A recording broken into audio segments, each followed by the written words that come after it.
Hello and welcome back to PYQpedia। हम लोग एक फ्री कोर्स चला रहे हैं labour laws, labour welfare, industrialisation, social security के लिए।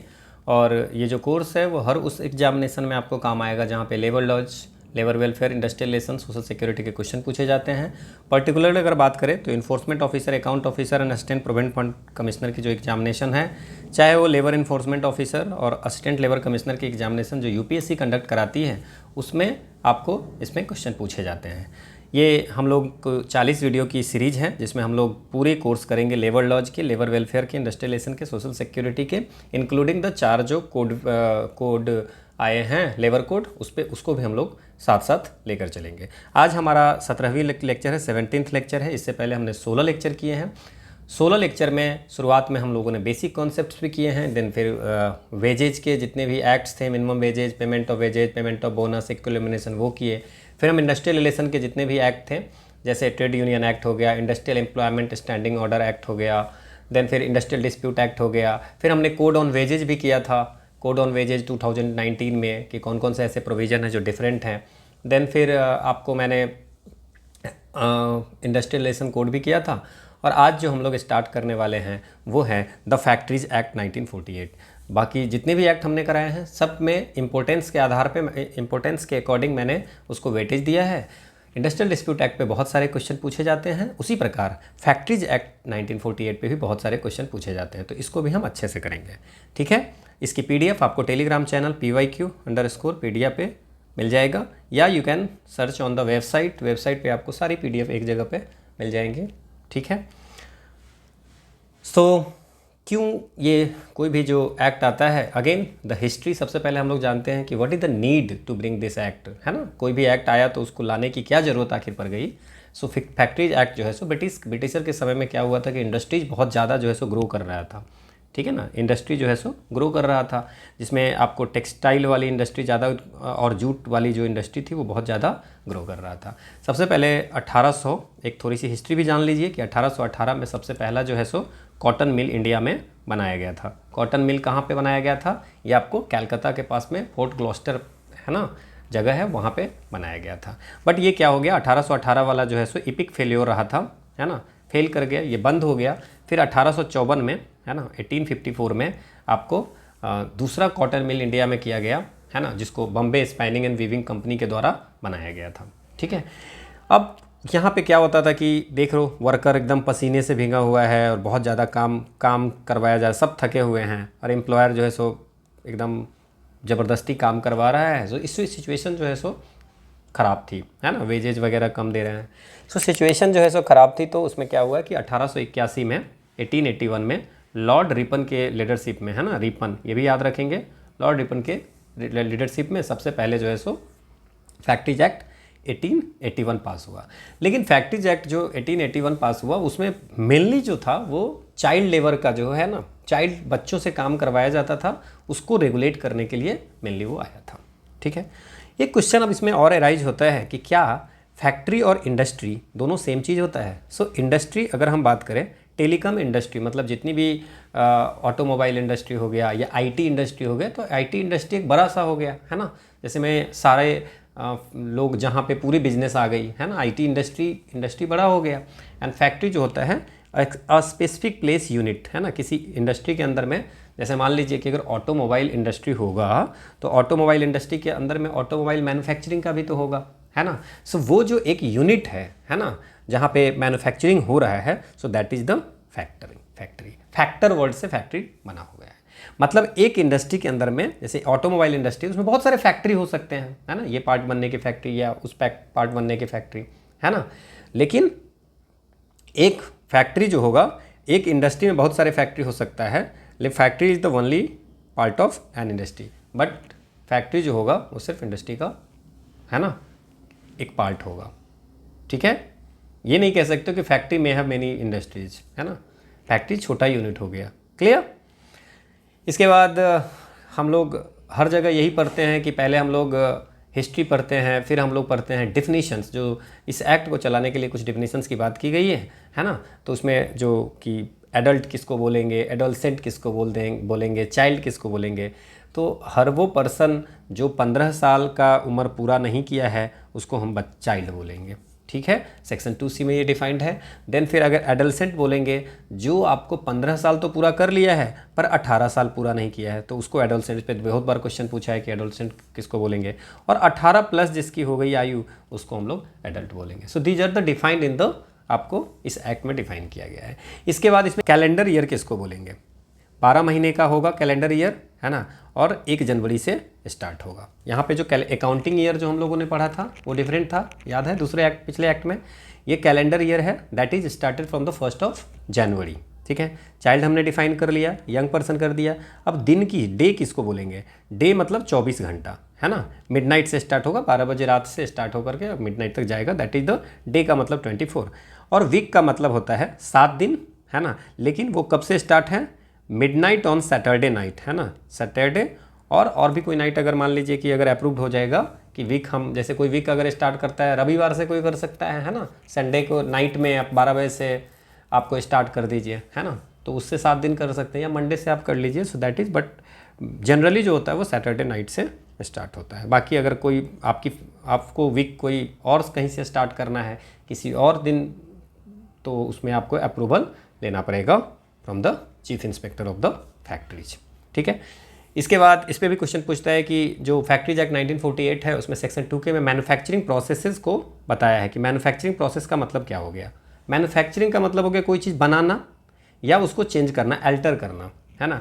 आप अगर रिपेयर कर रहे हैं उसको भी मैन्युफैक्चरिंग प्रोसेस में रखेंगे, फिनिश कर रहे हो, क्लीन कर रहे हो, पैक कर रहे हो, है ना, ऑयलिंग कर रहे हो, तो मेक बना रहे हो, तो ये सब आ जाएगा में से। इसके अगर आप ज़मीन के अंदर से ऑयल निकाल रहे हो या वाटर निकाल रहे हो, है ना, सीवेज हो गया, तो ये पंपिंग किसी भी चीज़ का कर रहे हो, so that is also manufacturing. Power को अगर जनरेट कर रहे हो, है ना, ट्रांसमिट कर रहे हो, so that is also comes under the manufacturing processes. Then आपको अगर प्रिंटिंग कर रहे हो, है ना, लेटर प्रेस कर रहे हो या लिथोग्राफी कर रहे हो, बुक बाइंडिंग कर रहे हो, these also comes under the manufacturing, है ना। इसके बाद शिप में अगर कुछ भी कर रहे हो, शिप को तोड़ रहे हो, रिपेयर कर रहे हो, बिल्ड कर रहे हो, so that also comes under the manufacturing process, ठीक है। अगर किसी गुड्स को, है ना, प्रिजर्व कर रहे हो, स्टोर कर रहे हो, that is also called the manufacturing process. तो मैन्युफैक्चरिंग प्रोसेस को डिफाइन किया गया है। सो हर एक्टिविटी इसमें जो है सो मैन्युफैक्चरिंग प्रोसेस में आ जाएगा। इसके बाद अब सेक्शन 2M में डिफाइन किया हुआ कि भाई फैक्ट्री किसको बोलेंगे, है ना, कौन से प्लेस को फैक्ट्री बोलेंगे। तो वैसे प्रेमाइसेज या वैसी प्लेस जहां 10 या 10 से अधिक वर्कर काम करते होंगे, ठीक है। पिछले 12 महीने में, है ना, 10 या 10 से अधिक वर्कर काम किए होंगे with the help of power in a manufacturing process. अब ये जो इतनी जो प्रोसेस है मैन्युफैक्चरिंग करने का, ये जो आपको पंपिंग है या कुछ भी है, ये अब मैनुअल भी हो सकता है, मैकेनिकल भी हो सकता है ना, और with the help of power मतलब कि इलेक्ट्रिसिटी का यूज करके आप कर सकते हो, है ना। तो अगर इलेक्ट्रिसिटी का यूज कर रहे हैं कुछ करने में, जैसे कि फैक्ट्री के अंदर में जो भी मैन्युफैक्चरिंग प्रोसेसेस हो रही है, that is with the help of the electricity, तो वहाँ पे 10 या 10 से अधिक वर्कर होंगे, तो हम उसको बोल देंगे कि ये फैक्ट्री है। लेकिन अगर कहीं पे ऐसा हो जहाँ पे पावर का यूज ना हो रहा हो, है ना, मतलब हैंड से ही चीज़ें हो रही हो, मैन्युफैक्चरिंग हो रहा है, जैसे मान लीजिए कि पैकिंग हो गया, है ना। सो पैकिंग जो है वो आपको हाथ से होती है, तो उसमें तो पावर की कोई ऐसी ज़रूरत नहीं है। तो हर वो एक्टिविटी जहाँ पे पावर की ज़रूरत नहीं होती है, वहाँ पे 20 या 20 से अधिक वर्कर होंगे तो उसको फैक्ट्री बोलेंगे। मतलब फैक्ट्री का डिफाइन जो है सो दो तरह से हो गया कि अगर पावर का यूज कर रहे हैं, 10 या 10 से ज़्यादा वर्कर कहीं पे वर्क कर रहे हैं with the help of power, तो उसको फैक्ट्री बोलेंगे, या पावर का यूज नहीं कर रहे हैं तो 20 या 20 से अधिक वर्कर काम कर रहे होंगे तब उसको बोलेंगे फैक्ट्री।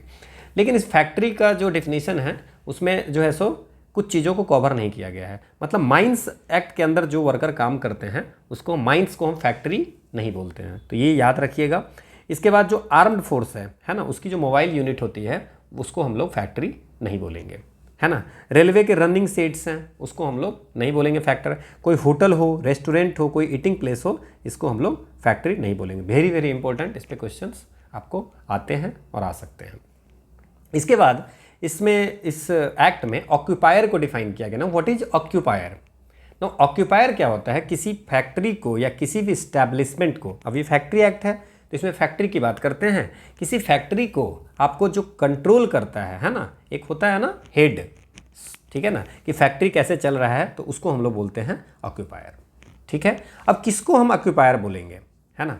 अगर मान लीजिए कि 4-5 लोग मिल करके कोई फैक्ट्री चला रहे हो तो उसमें किसी एक को पावर दे दिया जाएगा, कोई एक मेंबर जो है सर ऑक्यूपायर हो जाएगा। मतलब basically who have the control over the factory, factory पे जिसका कंट्रोल होगा। तो 4 मेंबर है तो उसमें एक किसी का होगा, है ना। अगर मान लीजिए कि कोई कंपनी है ना, उसका कोई फैक्ट्री है, रिलायंस का है, तो उसका कोई भी एक डायरेक्टर होगा जो उसके ऑक्यूपायर को, ठीक है ना।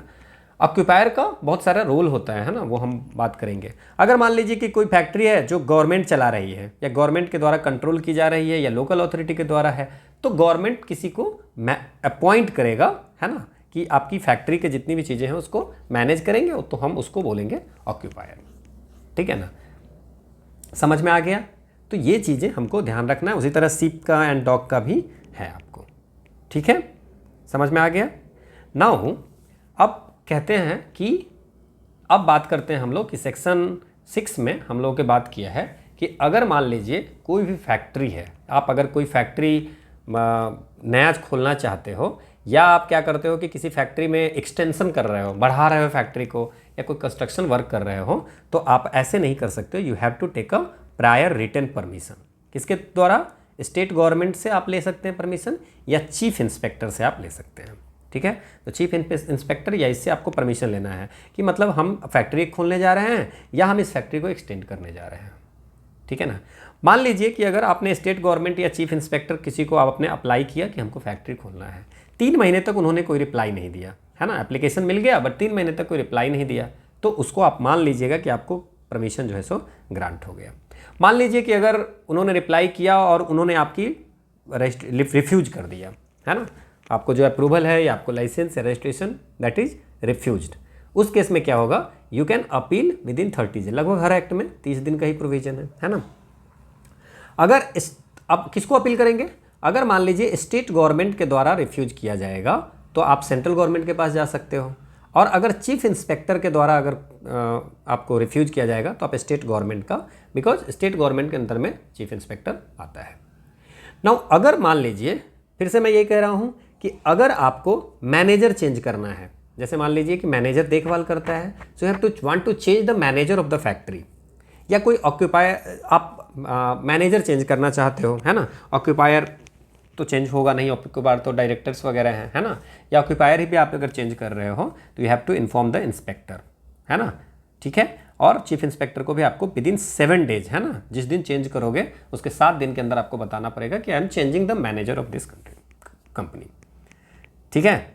या अब फिर से है बिफोर स्टार्टिंग और यूजिंग एनी प्रीमिसेज। अब आपने परमिशन ले लिया कि हमको ये फैक्ट्री बनाना है, या लेकिन स्टार्ट करने से पहले ऑक्यूपायर जो होगा, मतलब कि जो उस पूरे फैक्ट्री के कंट्रोल को देखेगा, उसको एक आपको चीफ इंस्पेक्टर को 15 दिन पहले, स्टार्ट करने से 15 दिन पहले आपको उसको देना पड़ेगा नोटिस, ठीक है।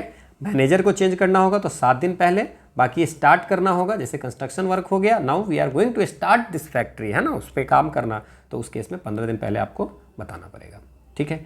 अब ऑक्यूपायर का काम क्या है?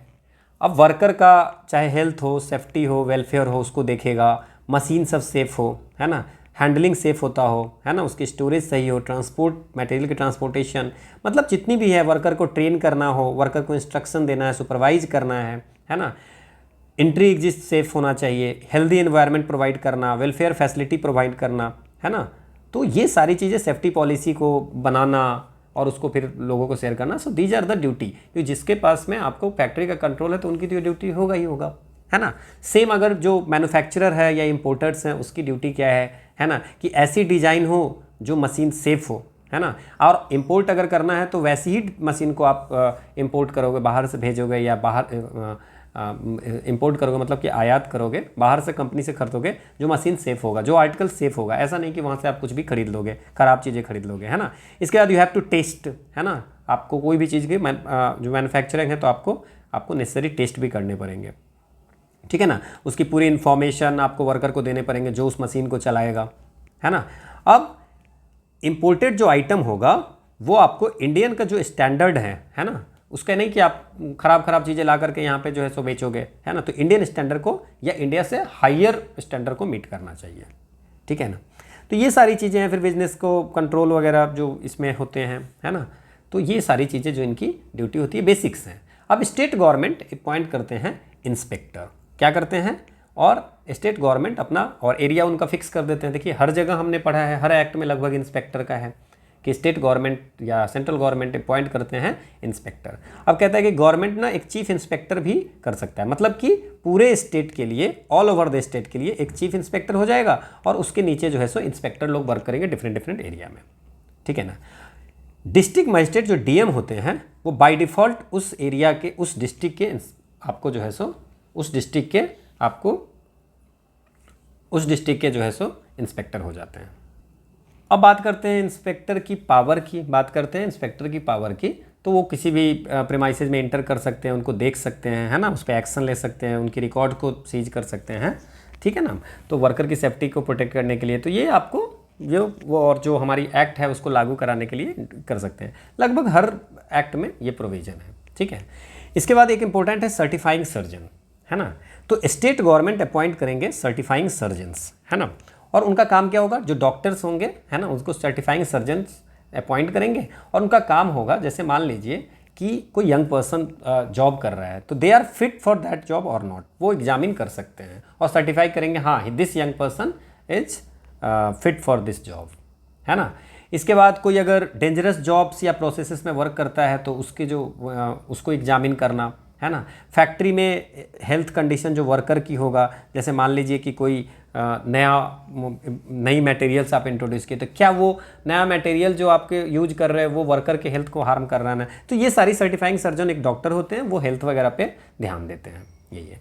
इसके बाद चैप्टर 3 जो है इस एक्ट का, उसमें हेल्थ प्रोविजन। कभी कोई पूछता है कि हेल्थ में क्या क्या चीज़ें हैं, तो हेल्थ में क्या क्या चीज़ें होंगी, क्लीननेस होंगी, साफ़ सफाई होनी चाहिए, जो वेस्ट होंगी जो फैक्ट्री से निकलेगी उसको डिस्पोज अच्छे से किया जाए, है ना। प्रॉपर टेम्परेचर वेंटिलेशन होनी चाहिए, है ना। डस्ट एंड फ्यूम को हटाने की उपाय होने चाहिए। आर्टिफिशियल ह्यूमिडिफिकेशन है, कहीं पे अगर ह्यूमिडिफिकेशन हो रही है तो उसको हटाने का, है ना। ओवर क्राउडिंग नहीं होना चाहिए, लाइटिंग प्रॉपर होने चाहिए, वो ड्रिंकिंग वाटर की व्यवस्था होनी चाहिए, लैट्रिन यूरिनल्स होना चाहिए और स्पीटन जो आपको होना चाहिए, है ना।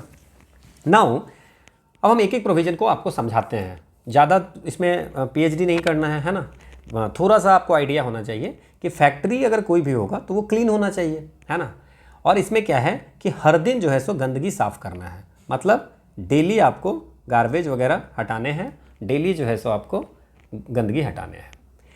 फ्लोर जो होगा, फ्लोर को क्लीन करना है वीकली, है ना, एक सप्ताह में एक बार फ्लोर को क्लीन करना है। इसकी जो वॉल्स होंगे, सीलिंग्स होंगे, है ना, इसको भी जो है सो आपको वाइट वॉश करना पड़ेगा, पेंटिंग वेंटिंग कराना पड़ेगा, है ना। हाँ, तो जैसे कि अगर पेंटिंग कराना है, अगर पेंटिंग पहले से हो चुकी है तो रीपेंटिंग करना है तो हर 5 साल में कराना है, अगर वॉशेबल पेंट कराना है तो हर 3 साल में कराना है ना।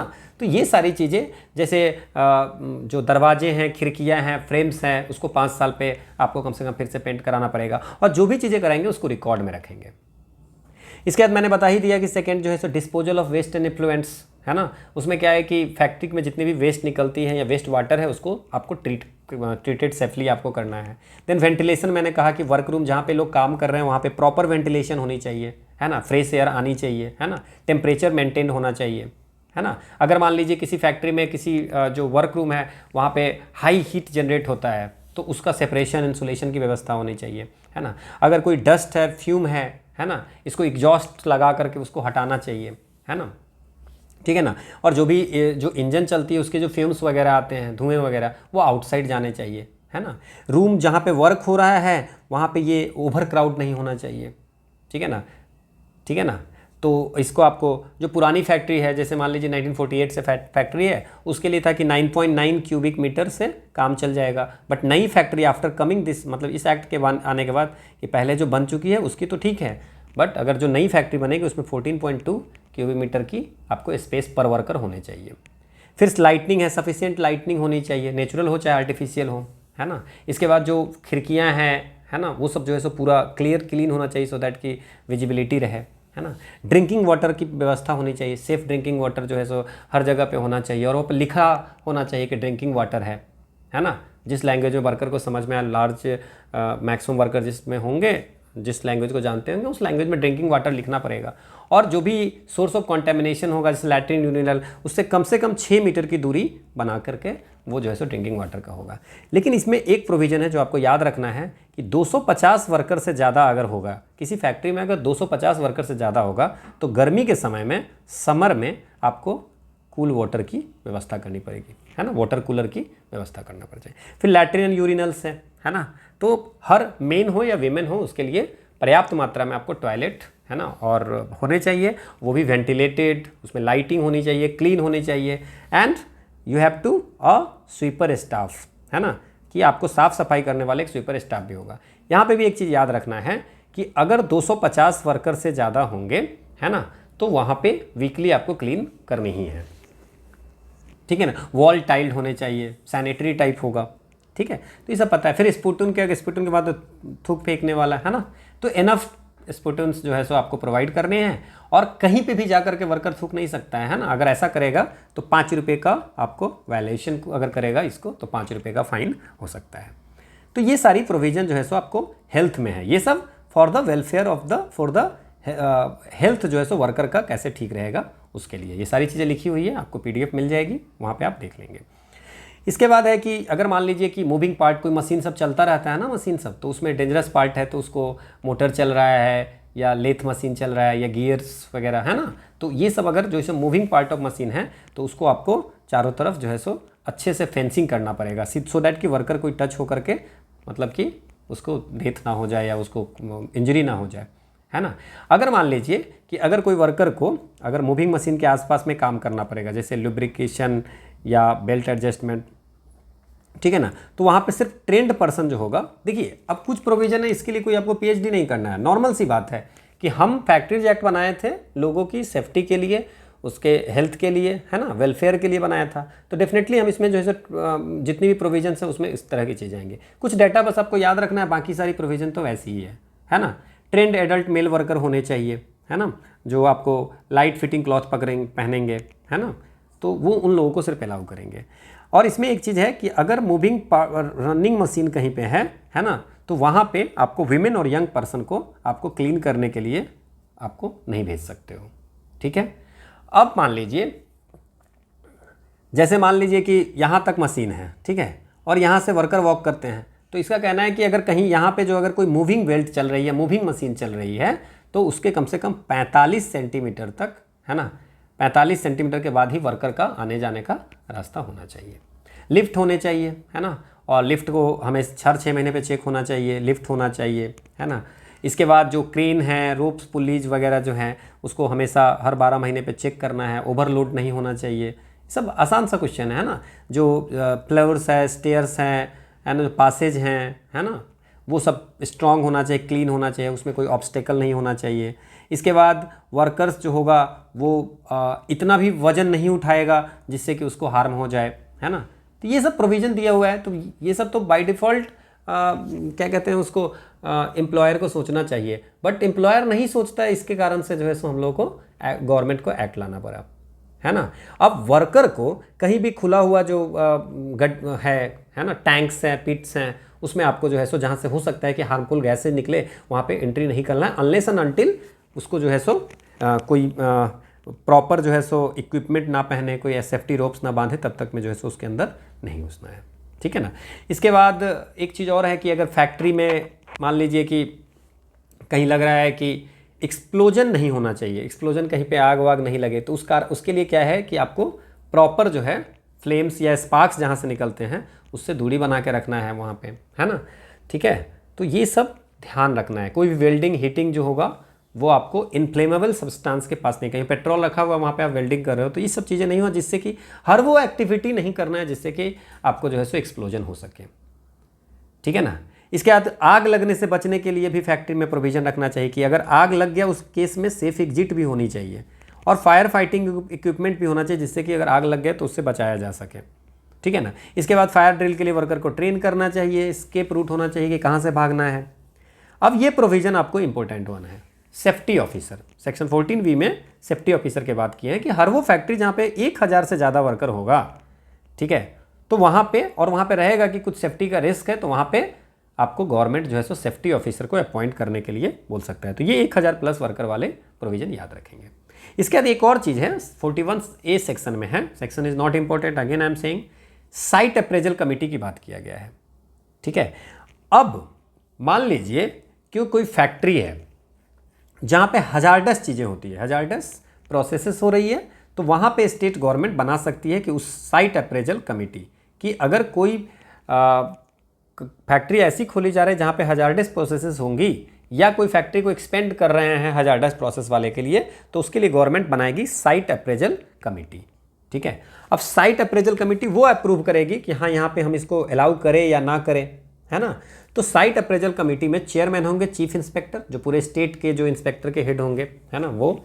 इसके बाद पॉल्यूशन कंट्रोल बोर्ड के रिप्रेजेंटेटिव्स होंगे, वाटर पॉल्यूशन वाले के, एयर के, है ना, और सेंट्रल के भी होंगे और स्टेट के भी होंगे। मतलब वाटर पॉल्यूशन वाले representative from the centre and state, and air pollution वाले सेंटर स्टेट के भी होंगे।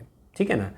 इसके बाद इन्वायरमेंट डिपार्टमेंट के स्टेट के लोग होंगे, मेटलर्जी डिपार्टमेंट के होंगे, है ना, ऑक्यूपेशनल हेल्थ में आपको जो एक्सपर्ट होंगे, टाउन प्लानिंग डिपार्टमेंट के हेड होंगे, या 5 और जो है अदर एक्सपर्ट्स होंगे या लोकल रिप्रेजेंटेटिव्स होंगे, जैसे साइंटिस्ट वगैरह हो सकते हैं। और जब भी गवर्नमेंट बोलेगा कि भाई देखो इसको, ये जो फैक्ट्री खोलना चाहते हैं इसमें हजार्डस प्रोसेसेस इन्वॉल्व है, तो इसकी जो है रिकमेंडेशन देनी है 90 दिन के अंदर में साइट अप्रेजल कमेटी को। ठीक है, अब फैक्ट्री ओनर जो होंगे या ऑक्यूपायर जो होंगे उसको आपको पूरी डिटेल देनी है।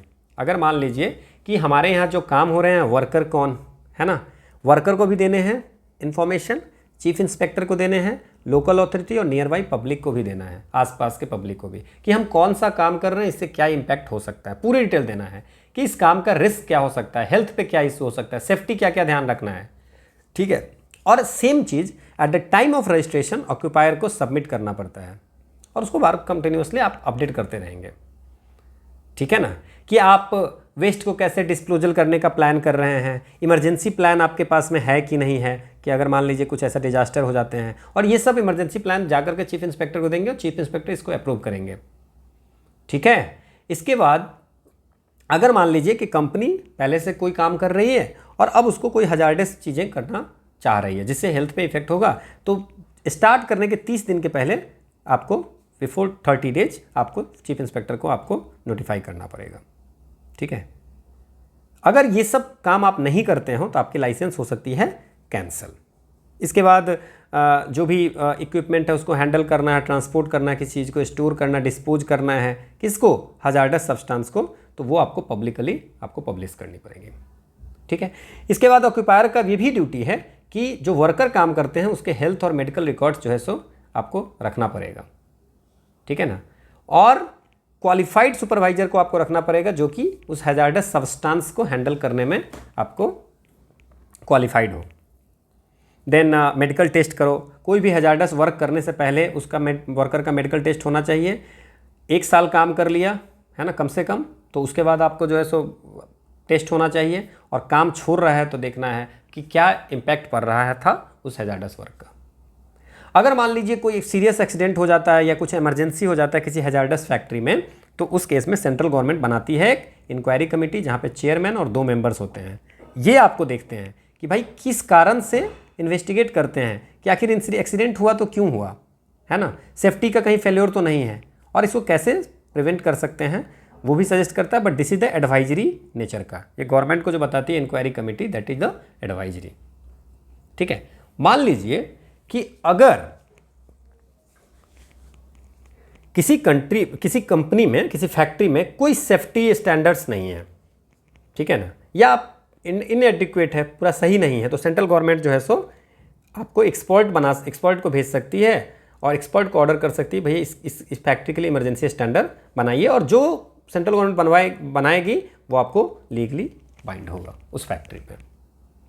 इसके बाद दिस इज ऑल्सो इम्पोर्टेंट कि जो भी फैक्ट्री हैंडल कर रहा है हजार्डस प्रोसेसेस, वहाँ पे सेफ्टी कमेटी बनेगी। अभी हम थोड़ी देर पहले बात किया था सेफ्टी ऑफिसर का, 1000+ वर्कर का, और यहाँ पे जहाँ हर वो फैक्ट्री जहाँ पे हजार्डस प्रोसेसेस हैंडल होगा वहाँ पे बनाई जाएगी एक सेफ्टी कमेटी, जहाँ पे वर्कर्स और मैनेजमेंट दोनों के इक्वल मेंबर्स होंगे, और ये बार बार रिव्यू करेंगे रेगुलरली कि सेफ्टी मेजर्स का फॉलो हो रहा है कि नहीं हो रहा है। ठीक है, दोनों मिल करके। इसके बाद कभी कभी क्वेश्चन ये पूछते हैं कि वेलफेयर प्रोविजन क्या क्या है आपको फैक्ट्रीज एक्ट में।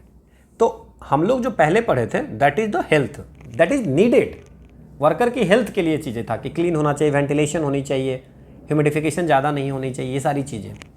बट ये वेलफेयर है। वेलफेयर में क्या है कि वॉशिंग फैसिलिटीज हो गया, फर्स्ट एड आपको चाहिए, कैंटीन की सुविधा चाहिए, क्रेच की फैसिलिटी चाहिए, वेलफेयर ऑफिसर की बात चाहिए, है ना, रेस्ट रूम की व्यवस्था, लंच रूम, शेल्टर्स, है ना, क्लॉथ को ड्राई करने के लिए, स्टोर करने के लिए जहाँ पे भीगने वाली कोई काम होगा, है ना, बैठने की व्यवस्था, ये सारी हो गई वेलफेयर मेजर में। ठीक है, तो ये सारी व्यवस्था जो है सो वॉशिंग टैप है, कैंटीन है, rest room, first aid, creche, ये सब फैक्ट्री में होने चाहिए। तो वॉशिंग फैसिलिटीज में क्या होगा, है ना, ठीक है ना, कि मेन और वेमेन के लिए सेपरेट वॉशिंग फैसिलिटी होनी चाहिए, क्लीन वॉशिंग फैसिलिटी वर्कर के लिए। सो दैट इज द प्रोविजन।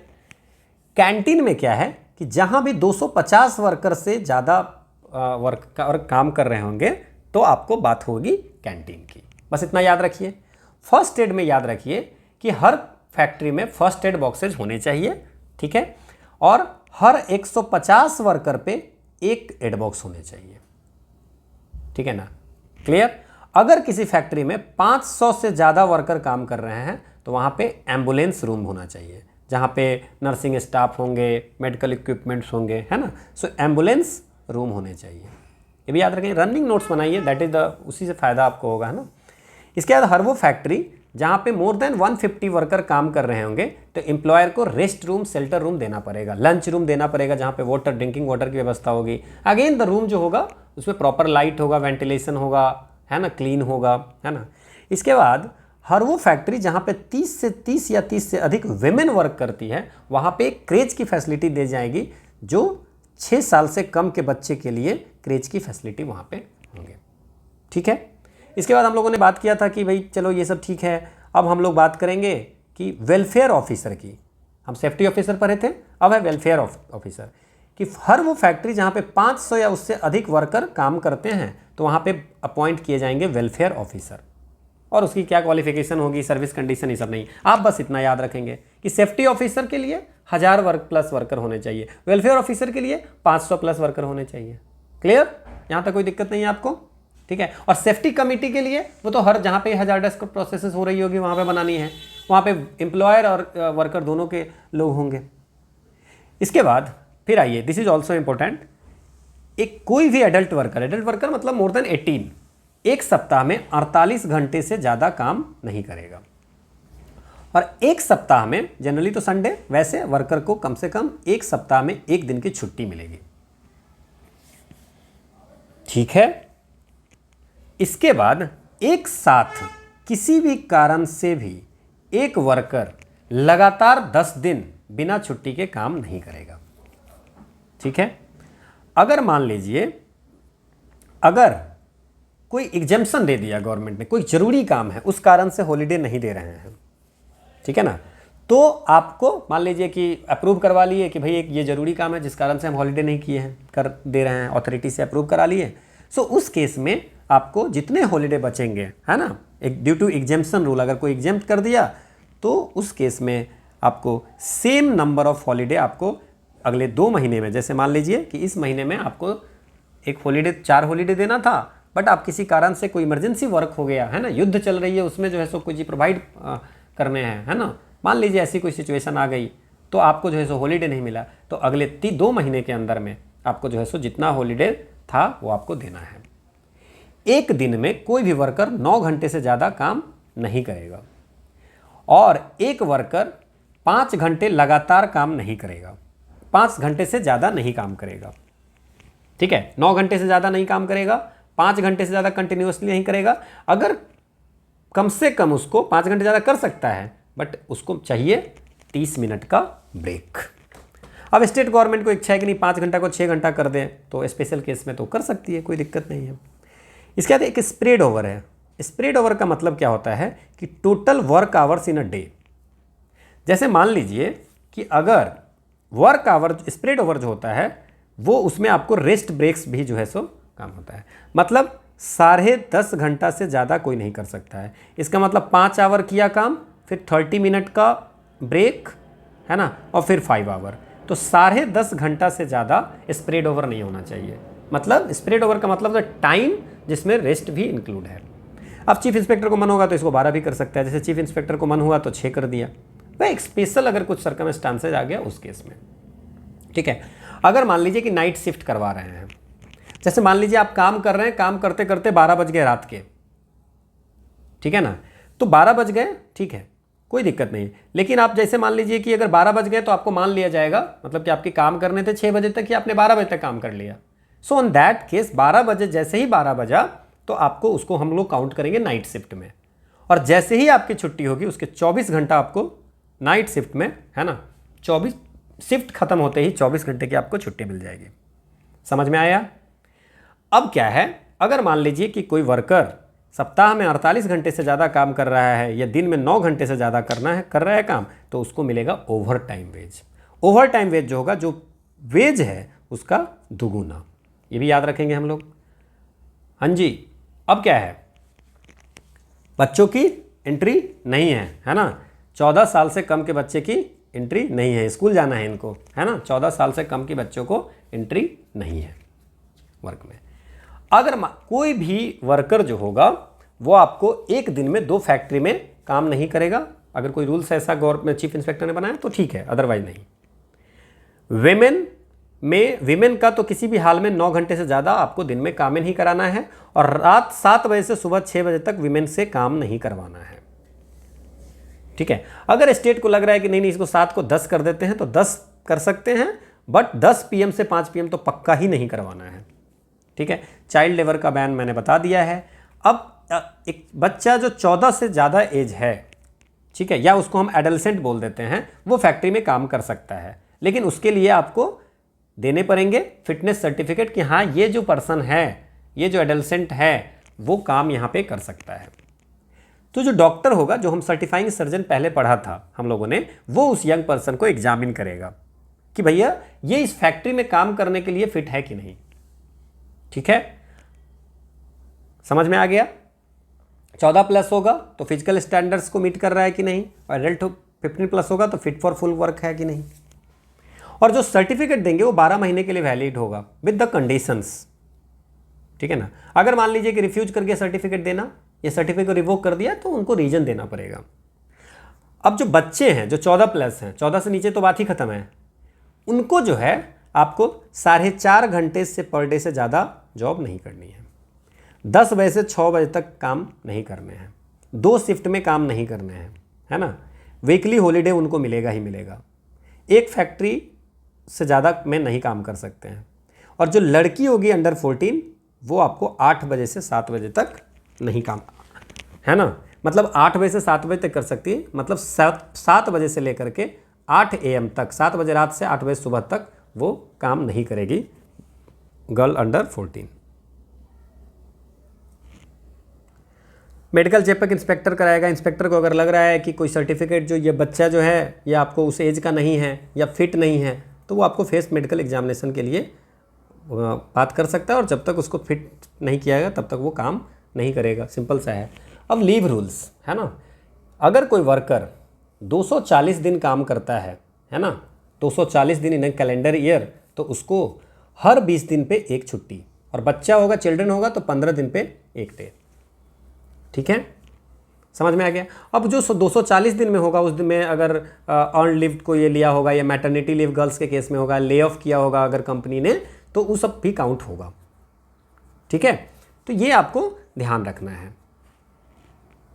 इसके बाद 30 दिन की अनयूज्ड लीव, 30 दिन की अनयूज्ड लीव जो होगा एडल्ट के केस में, वो नेक्स्ट ईयर के लिए फॉरवर्ड हो सकता है, ठीक है ना।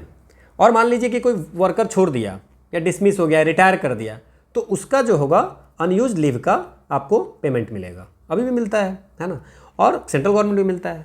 30 दिन की अगर आपको लीव होगी किसी एडल्ट का, तो 30 दिन तक की लीव जो है सो नेक्स्ट ईयर फॉरवर्ड हो सकता है, और 40 दिन तक की लीव जो है सो आपको फॉरवर्ड हो सकता है चिल्ड्रन के केस में।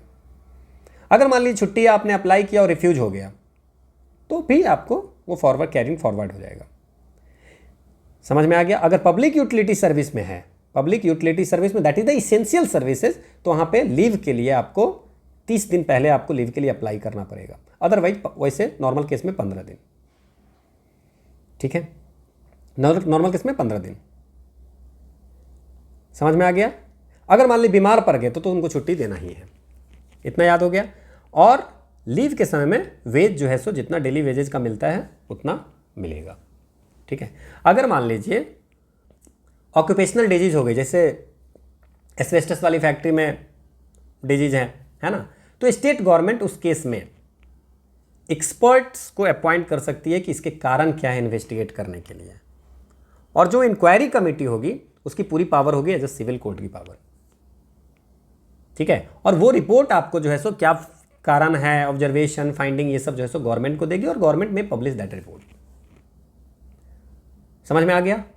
अगर इस एक्ट का कोई भी रूल या एक्ट को तोड़ा जाए, है ना, फैक्ट्री में तोड़ा गया, तो ऑक्यूपायर और मैनेजर दोनों गलत भी होंगे, 2 साल तक की जेल और 1 लाख रुपए तक की फाइन या दोनों हो सकती है। अगर कंटिन्यूड वायलेशन होगा तो हर 1000 रुपये पर दिन के अनुसार से फाइन लगेगा। और उस वायलेशन के कारण किसी की डेथ हो जाता है तो 25,000 रुपये कम से कम फाइन लगेगा। और सीरियस इंजरी हो जाती है उस वायलेशन के कारण तो 5,000 रुपया कम से कम फाइन लगेगा। सीरियस इंजरी का मतलब क्या हो जाएगा, आपका कुछ बोन फ्रैक्चर हो गया, हियरिंग चली गई, है ना, साइट चला गया, तो दैट इज द मिनिमम 5,000। ठीक है। रिपीटेड ऑफेंस के लिए देखिए इतनी पेनल्टी तो आप याद रख नहीं पाएंगे, है ना, मैं बस ऐसे ही आपको पढ़ा देता हूँ because it is written in the act, है ना। रिपीट ऑफेंस के लिए पनिशमेंट 3 साल तक की जेल, 10,000 से लेकर के 2 लाख तक का फाइन, एक्सीडेंट कॉज डेथ तो मिनिमम 35,000, सीरियस इंजरी में 10,000। ठीक है। तो ये सारी चीज़ें हैं। अगर इंस्ट्रक्टर को आप काम करने के लिए में ऑब्स्ट्रक्ट कर रहे हैं तो 6 महीने की जेल, 10,000 तक की फ़ाइन।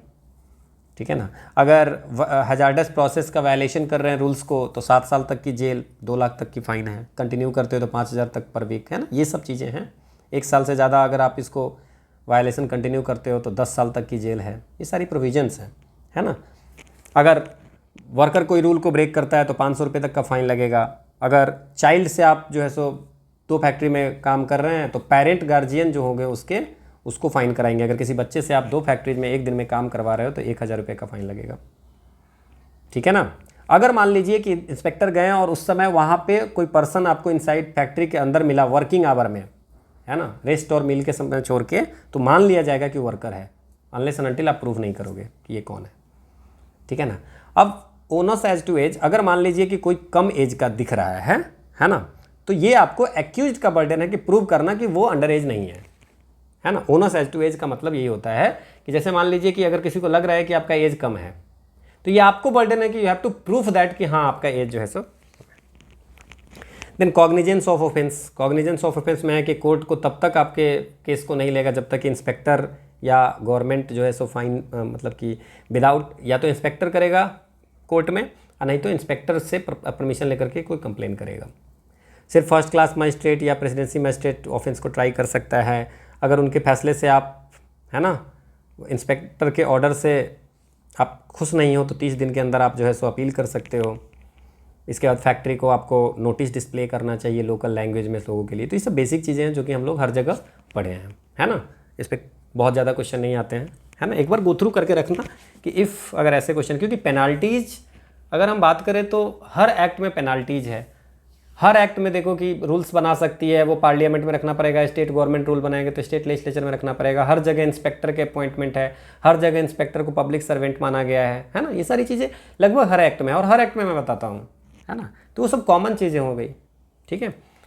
अब देखो ये सिचुएशन थी, जब एक्ट आ गया तो ये सिचुएशन हो गया, एकदम बढ़िया सा लिख रहे, साफ सुथरा हो गया, है ना। ठीक है। So this is the need, this is why the need of this act. ठीक है। So this is all about for today session and this is the quote of the day that don't compare yourself to other. आप ना अपने आप को किसी और से कंपेयर नहीं करो, यू आर यूनिक, है ना। क्योंकि कंपेयर करोगे तो सिर्फ उससे बेटर हो जाओगे, और उससे बेटर होने से आपका सफलता नहीं होने वाली है। आपकी सफलता तब होगी जब जो पीपल्स सर 2 लाख 3 लाख जितने लोग एग्जामिनेशन दे रहे हैं वहाँ से आपको बेटर होना पड़ेगा। ठीक है। इसीलिए you should not compare your self with the others. So thank you all for watching. You will get the PDF at the Telegram channel pyq_pedia or the website pyqpedia.com. If you find any difficulty, कहीं कोई issue है, you can fill the Google forms, will contact you, या आप comment section में लिखिए problem, है ना, या आपको जो है सो टेलीग्राम या व्हाट्सअप कहीं पे भी आप हमसे कांटेक्ट कर सकते हैं या मेल से कांटेक्ट कर सकते हैं। So again thank you for watching.